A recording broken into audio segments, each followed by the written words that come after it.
نحمده ونصلي على رسوله الكريم اما بعد فاعوذ باللہ من الشیطان الرجیم بسم اللہ الرحمن الرحیم۔ نبی کے برابر کوئی خیر خواہ نہیں۔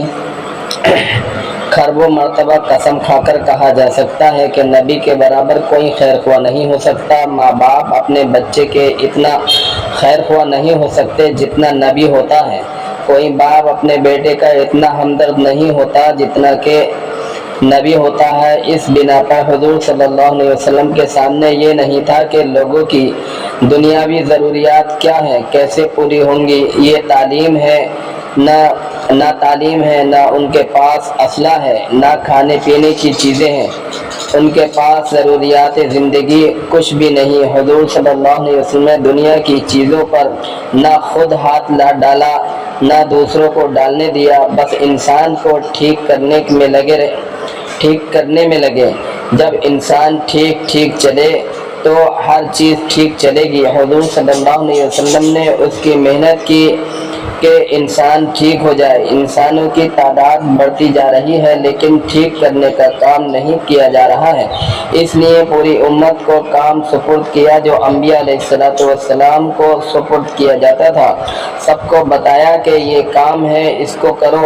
عام سنت اللہ کی عادت ہے یہ ہے کہ لاکھوں کے لیے لاکھوں چاہیے، کروڑوں کے لیے کروڑوں چاہیے۔ لاکھوں میں کام کرنا ہے تو لاکھوں چاہیے۔ اب تعداد کروڑوں کی ہے تو کروڑوں کو لگا دیا کہ خود درست ہو اور لوگوں کو بھی لوگ بھی درست ہوں۔ کنتم خیر امۃ اخرجت للناس تأمرون بالمعروف وتنہون عن المنکر وتؤمنون باللہ۔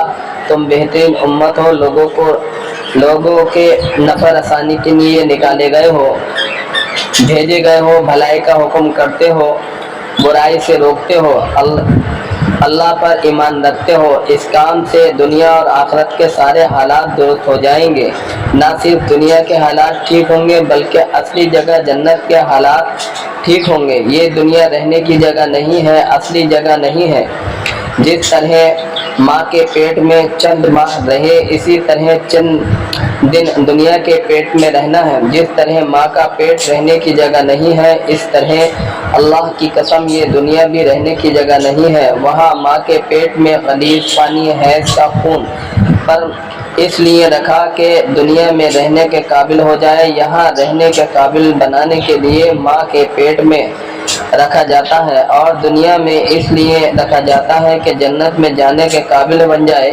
یہ دنیا صرف تیاری کی جگہ ہے، اس بنا پر اس کی محنت کرو۔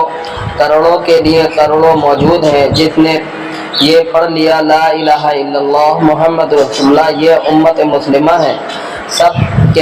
سب کے محنت کرنی ہے، سب کے ذمے محنت کرنی ہے۔ پہلی محنت یہ ہے اللہ کو احد مانے، جس طرح اللہ کو احد ماننا ضروری اور فرض ہے۔ قل هو اللہ احد، اسی طرح اللہ کو صمد بے نیاز ماننا فرض ہے۔ صمد اس ذات کو کہتے ہیں کہ جو کسی حال میں کسی چیز کا محتاج نہ ہو اور ہر چیز ہر حال میں اس کی محتاج ہو۔ پیدا کرنے اور مارنے میں وہ کسی کا محتاج نہیں۔ پیدا کرنے میں باپ ماں کا محتاج نہیں۔ بغیر ماں کے آدم علیہ السلام کو پیدا کر دیا۔ ریکارڈ درست رکھنے کے لیے، یقین کو درست رکھنے کے لیے ایسا کیا۔ حوا کو بائیں پسلی سے پیدا کر دیا۔ کچھ دنوں کے بعد نبی آئے، لوگوں نے ان سے معجزہ طلب کیا۔ اللہ نے پتھر پھاڑ کر حاملہ اونٹنی پیدا کر دی، اتنی بڑی اونٹنی کہ نہ پہلے نہ بعد میں کسی نے ایسی اونٹنی دیکھی۔ حاملہ تھی، پیدا ہوتے ہی بچہ جن دیا کہ میں صمد ہوں، کسی کا محتاج نہیں۔ حضرت عیسیٰ علیہ السلام کا وقت آیا تو بغیر باپ کے پیدا کر دیا۔ اذا اراد اللہ شیئا ان یقول له کن فیکون، جب اللہ تعالیٰ کسی چیز کا ارادہ کرتے ہیں تو کہتے ہیں ہو جا تو وہ ہو جاتی ہے۔ حدیث میں ہے قیامت کے دن بارش ہوگی تو سارے لوگ گھاس کی طرح اگیں گے، اس لیے وہ بغیر سب کے سب کچھ کر دے گا، بغیر سبب کے کچھ کر دے گا، سب کے سب کچھ کر دے گا۔ اگر فلاح و سکون کا کوئی سبب نہ ہو وہ اسباب پیدا کر دے گا۔ ابراہیم علیہ السلام آگ میں ایسے رہے تھے جیسے باغ میں۔ ایک روایت میں ہے کہ نمرود نے دیکھا کہ ابراہیم باغ میں خوش و خرم ہے، وہ سیاحت کے انداز میں آگ میں بیٹھے تھے۔ اس پر نمرود کو غصہ آیا، آگ سے کہا تجھ کو کیا ہو گیا کہ جلا نہیں رہی تو؟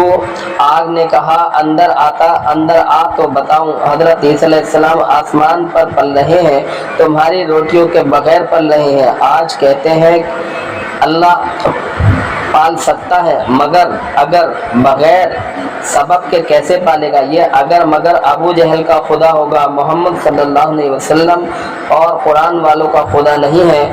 اس میں اگر مگر نہیں ہے۔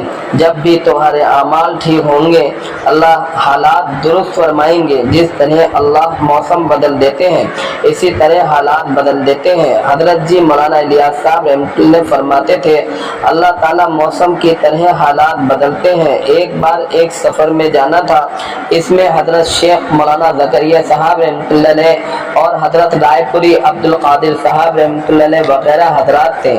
جہاں جانا تھا وہاں بجلی نہیں تھی، شدید گرمی تھی۔ وہاں والے حضرات تشریف لائے دلی مرکز، وہ پریشان تھے کہ بجلی نہیں ہے، کیا ہوگا، سخت گرمی ہے۔ ایک نے کہا بارش کی دعا کرو، تو کہا گیا کہ اگر بارش ہوئی تو وہاں جانے کا راستہ بند ہو جائے گا، کیچڑ ہو جائے گی، کچا راستہ ہے۔ میں نے کہا بارش نہ مانگو، ٹھنڈ مانگو، وسائل تلاش کرنے کی کیا ضرورت ہے؟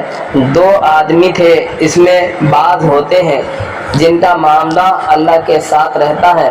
ٹھنڈ کی دعا کی، دوپہر کو لیٹے اور عصر سے پہلے باہر نکلے۔ ٹھنڈی ہوا چل رہی تھی۔ میں باہر نکلا تو واپس آ کر جیکٹ پہن لی۔ اتنی ٹھنڈ ہوئی، 2 دن تک ٹھنڈی ہوا چلتی رہی۔ جس طرح اللہ تعالیٰ موسم بدلتا ہے ویسے ہی حالات بدلتا ہے۔ یقین بدل جائے، اعمال بدل جائیں تو حالات بدل جائیں گے۔ اس کے لیے محنت کیسی کرنی ہے؟ صرف ایک راستہ ہے، وہ حضور صلی اللہ علیہ وسلم نے بتایا ہے۔